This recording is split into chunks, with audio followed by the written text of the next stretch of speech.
Hey everyone, welcome back. If you've ever wanted to make your Wix website feel a little more interactive and dynamic, today's tutorial is just for you.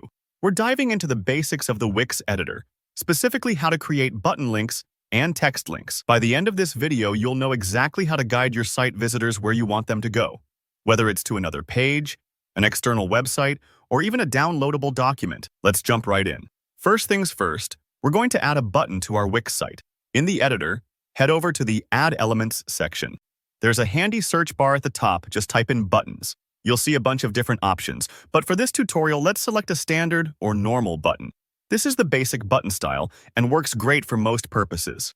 Drag it onto your page and position it wherever you'd like, maybe on your home page near your main call to action, or anywhere you want people to click. Next, let's add some linked text. Go back to the Add Elements panel and search for text. You'll see several styles and sizes: titles, paragraphs, whatever fits your site's look. Add the text element to your page. You can use text links for things like quick navigation, or even to highlight important resources for your visitors. Now, let's add links to our elements, starting with the button. Click once on your button to select it. You'll notice a little chain link icon that appears. This is your link option. Go ahead and click it. Here's where the magic happens. You'll see a menu pop up offering several types of links you can apply, depending on what you want your button to do.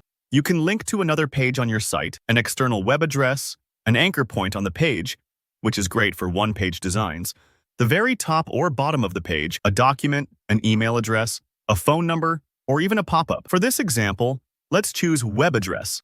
Type in the full link you want your button to send visitors to. Maybe it's a portfolio, social media profile, or a partner website.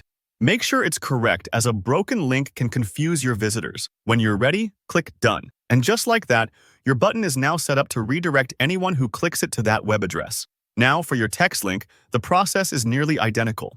Click on the text element to highlight it. You'll see the link icon pop up in the small editor toolbar. Click that. Let's say you want the text to link to your About page. Select Page, then choose About Page from the list of your site's pages. Hit Done, and you're all set. Your text now behaves like those clickable links you see on any professional website. At this point, it's a great idea to preview your site. Click the Preview button in the top right corner of the editor and test out your new links. Try clicking the button, then the text link, and make sure each one leads to the right place. Don't worry if something isn't working perfectly the first time. Just double-check the link destinations and try again. And that's it. Super simple and super effective. By incorporating button and text links, you're giving your visitors clear pathways to more info, resources, or actions you want them to take. Thanks so much for watching. If this tutorial helped you out, be sure to give it a thumbs up and leave any questions you might have down in the comments. I'm always happy to help. And if you want more Wix tips and web design tutorials, hit that subscribe button so you don't miss a thing. See you next time.